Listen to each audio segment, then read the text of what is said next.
नमस्कार दोस्तों, एक नए वीडियो के साथ आप सभी का स्वागत है। अगर आप ड्रॉप शिपिंग करते हैं या फिर आपका कोई ई कॉमर्स स्टोर है या फिर आप एक सप्लायर है तो आपको जीएसटी के बारे में जानना काफी जरूरी है। आखिर किसके नाम से जीएसटी बिल को देना चाहिए? तो देखिए, ड्रॉप शिपिंग में 3 पार्टी होते हैं। पहला है कस्टमर यानी कि बायर, दूसरा है मार्केटर और तीसरा है सप्लायर। अभी 2 पार्टी को ही जीएसटी बिल को काटना होगा, मार्केटर और सप्लायर। अभी सवाल है कि कौन किसके नाम पर जीएसटी बिल को काटेगा। तो देखिए, सप्लायर अगर डायरेक्ट कस्टमर को माल भेज रहा है या फिर कस्टमर के नाम से सप्लायर बिल बना रहा है तो इसका मतलब है कि सप्लायर कस्टमर से डायरेक्ट डील कर रहा है। तो ऐसी स्थिति में सप्लायर का जो जीएसटी इनवॉइस होगा वो कस्टमर यानी कि बायर के नाम से बनेगा। यानी जीएसटी सप्लायर द्वारा चार्ज किया जाएगा और सप्लायर ही सरकार को भरेगा। दूसरी तरफ मार्केटर को जीएसटी किसके नाम से काटना होगा? तो देखिए, यहाँ पर 2 सिनेरियो है। यहाँ मार्केटर खुद सामान को नहीं बेच रहा, यहाँ सप्लायर को ऑर्डर दिलवा रहा है। मार्केटर सिर्फ कमीशन का जीएसटी इनवॉइस ही सप्लायर के नाम पर बनाएगा। जैसे कि फ्लिपकार्ट सप्लायर से कमीशन लेगा और उसके बदले सप्लायर को एक सर्विस इनवॉइस देगा। ये इनवॉइस सप्लायर के नाम से होगा और जीएसटी सप्लायर से ही लिया जाएगा।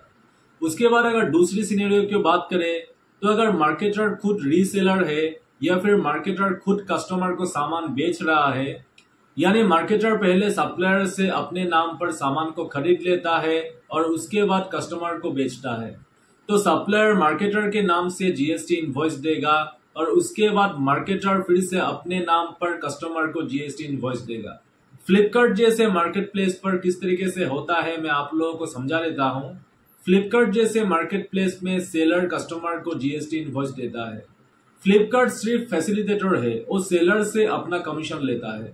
फ्लिपकार्ट का जीएसटी इनवॉइस सिर्फ सेलर के नाम से होता है, ना कि कस्टमर के नाम से। फ्लिपकार्ट सप्लायर से जो कमीशन लेता है उस पर 18% जीएसटी लेता है। मान लीजिए एक प्रोडक्ट की कीमत 1000 रुपया है। अब क्या करेगा कि सप्लायर अपने कस्टमर को 1000 रुपये के साथ 18% जीएसटी लगाकर बिल देगा।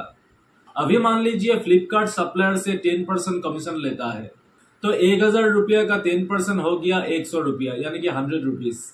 अभी फ्लिपकार्ट क्या करेगा, इस 100 रुपये के ऊपर यानी कि 10% के ऊपर फिर से 18% जीएसटी लगाएगा और 100 रुपीज का जो 18% जीएसटी होगा वो 18 रुपीज होगा।